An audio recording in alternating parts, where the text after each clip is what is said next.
So the first world champion, Steinitz, what do we know about him? I mean, he was the man who built up the modern positional understanding.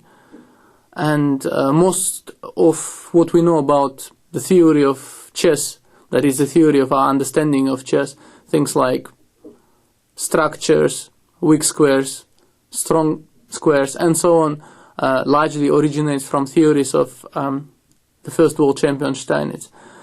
And he also had his own ideas about the king. We know a lot about the famous Steinitz king, which was wandering through the board. And he also originated some other theories which proved much more viable. For instance, that when the center is closed, that you can freely attack on the side, and you can take much greater liberties than otherwise. And the game which largely demonstrates this is his game against Lasker from the World Championship match in 1894 that is. It started e4, e5, and after knight f6, Steinitz played d3. Again, the opening is not very important for us, so we will more or less quickly pass the first moves. It is just interesting to note that the play develops pretty slowly. There is no great theoretical battle. On the other hand, this position is still played pretty often, even these days, especially by people who want to avoid the theoretical discussion in the Berlin defense. So after knight bd2, bishop g7, it is interesting to note that Steinitz refrains from castling. That is, castling here, for instance, would be a normal move. But it is interesting to see that the first world champion, he builds up the plan for the game very early. That is, he wants to use the fact that he has a pretty solid influence in the center, a closed position, good control, in order to build up an attack. That is, to use his h-pawn to create some weaknesses, to use the fact that the rook is still on h1, and to leave the king in the center. And this is what I was basically talking about, that with a closed center, you can allow yourself pretty much liberty in attacking your opponent's king, because also you can leave your own king in the center sometimes, and that's exactly what he proved in this game. So he played knight c4 to bring the knight to e3, where it is well placed in this opening. He could also go knight f1, of course, but the difference is not substantial here. So he goes knight c4, Lasker castles, and knowing what followed, it would be actually interesting to play something else, for instance knight e7, and also wait with the king on e8, in order not to become a subject to this attack. But of course, it was difficult to predict the developments. Lasker was probably just developing his pieces in a most natural way. And after knight e3, knight e7, bishop b3, Lasker played c6, aiming to play d5 in order to attack the e4 pawn and also get some influence in the center. And of course, he probably expected some normal developments like castling and so on. And here something interesting happens. Steinitz begins to attack.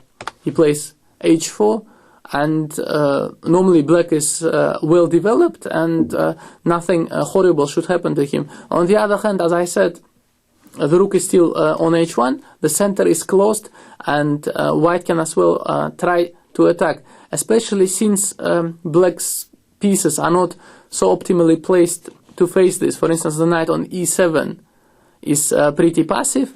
At the moment, d5 is not yet working because e5 is hanging, and sometimes h5 is already threatened. So Lasker plays queen c7, protecting e5, and now we see that d5 is a threat, after which the pawn e4 becomes vulnerable. And certainly the vulnerability of this pawn may distract white in the attack.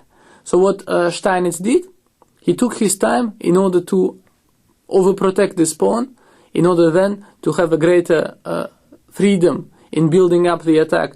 And he did this in a most interesting way, which is not at all natural, which doesn't even seem natural nowadays when we basically know much more about chess than 100 years ago. So he played knight g5. This is not an attempt to attack f7 or h7. In fact, the idea is to play after d5, f3. Now, unnatural as it looks, it is a pretty potent idea. White protected the center, and basically nothing can happen in the center anymore, and prepares an assault of his own. That is, he wants to go g4, maybe queen e2, and then prepare h5. And because the center is closed, the king on e1 feels sufficiently safe. You see, if the king had, for instance, castled long, which wouldn't be so difficult to prepare here, then the counterplay with a5, b5, a4 could have become serious. But as such, king in the center proves to be very safe for white. And undoubtedly we should appreciate the great foresight with which the first world champion Steinitz foresaw these developments. So here, maybe it was time for some action for black. Maybe black should have tried something like knight h5 or so, in order to use some temporary weaknesses which white has created. On the other hand, after this, d5 pawn would be hanging, and probably Lasker did not feel the necessity to sacrifice anything in this game yet. So he continued in a natural way. Maybe he also underestimated the danger a bit. He played rook a d8. Seems natural to put the rook on the d file to annoy the white's queen a bit.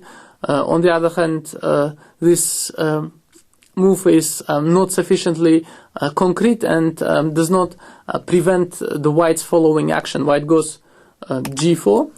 So white just starts attacking the king, despite the fact that his pieces are not really developed. And the greatness of this concept is that even nowadays, even with the help of all the technique and all, it is not easy for black to find any plan, because the position is closed. White is beginning to attack the king, and black can do fairly little in return, because white feels sufficiently safe with his king with this closed structure. So Lasker tried d takes e4, f takes e4, in order to get some possible counterplay along the d file, where the d pawn could become vulnerable. On the other hand, white also has a pretty slow maneuver with knight h3, knight f2, after which the d3 pawn is protected, and white can continue with his attack. And after d takes e4, also the influence of the bishop on this diagonal becomes stronger. So black plays h6, and white goes queen f3, using the fact that taking on g5, hg5 opens the h file, and should normally be very dangerous for black in the lines like knight h7 and knight f5, followed by queen h3 and mate on h7. So basically taking on g5 is not possible at the moment. Black goes bishop e8, protecting f7, because after queen f3, f7 was already hanging with an idea g5, and also attacking the pawn d3. But on the other hand, you see, because of the strange sort of pressure white started to exert, another black piece is misplaced here. We mentioned that the knight on e7 is not very good. Now the bishop on e8 is also pretty passive, and the rook on f8 is a solid defensive piece. But he probably thought, black probably thought that the pressure he exerts on d3 to some extent compensates this. But now Steinitz plays bishop c2. The bishop is no longer needed on this diagonal, and still black cannot take on g5 for the same reason. H g5, knight h7, and here not queen h3, clearly because of knight g5. But first, knight f5 in order to protect this pawn, followed by queen h3, and black would be pretty much mated after this. So you see, it is interesting to see that in this position, despite the fact that this bishop is undeveloped, it begins to play an active role in some lines.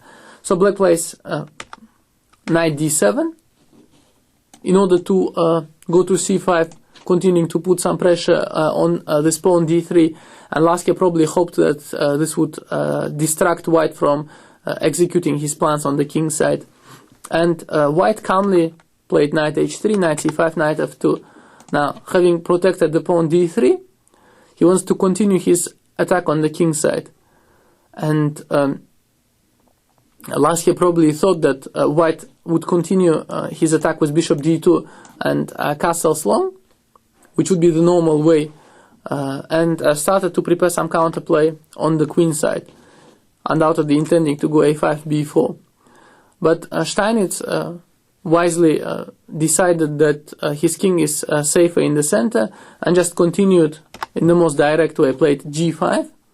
Now clearly black should go h5, because otherwise the h file could open, and also the threat of knight g4, knight f6 is very dangerous. So he goes h5.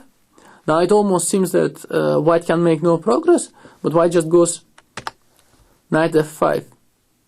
This long-term positional piece sacrifice, which looks pretty strong here, despite the fact that after g takes f5, e takes f5, it almost looks as if white doesn't have sufficient number of pieces developed. But now in the 21st century, we already have greater experience in these positions, and in fact, we know that these pawns and the threats white create, and the fact that he can slowly develop like rook g1, bishop e3, and castles if necessary, and then execute his threats, is something very, very dangerous. And now it seems that black is already pretty much defenseless. So you see, black didn't do any serious mistakes, anything which we can easily indicate, but on the other hand, the strength of white's concept, this slow building up of the attack with a close center, was so strong that the situation has suddenly become critical for black. So the strength of the threat f6 forces black to play f6. Now g6 happens. Now we see that queen h5, queen h7 is threatened. So black is forced to eliminate the pawns. Fg, bishop g6. Now we see that black's army is basically fully developed. All his pieces are more or less active. But on the other hand, his king is still vulnerable on g8. And white starts to use this with rook g1. And also now if the king, for instance, would try to defend the bishop, then after rook g6, king g6, d4, white's pieces would come into action with decisive effect. So Lasker tries to close this diagonal temporarily, plays e4, d takes e4, king h7, but after this white is winning pretty simply with rook g6, king g6, and queen f5, picking up the knight on c5. So you see, after king f7, queen h5, king g8, queen c5, white has two pieces for the rook and the pawn, and a completely winning position, because he doesn't only have the material advantage, also black's king continues to be under fire. So in a way, black has lost this game without making any obvious mistakes, and this shows us the strength of white's concept. I mean, how he built up the attack from nothing, despite the king in the center, despite the undeveloped pieces, only due to his central superiority. In my opinion, this is almost a piece of magic. And the game continued for a while, but very soon afterwards, black resigned because his resistance was completely hopeless. And to me, this is one of the greatest achievements of Steinitz. A game like this, to win a game like this in a world championship match against a very serious opposition without allowing any counterplay, basically from the strength of positional understanding. This is very impressive. And as we proceed, we will see that Lasker has learned quite a lot from his predecessor and was also able to build up an attack seemingly in the positions where no attack was in sight. But this we will see in our next example.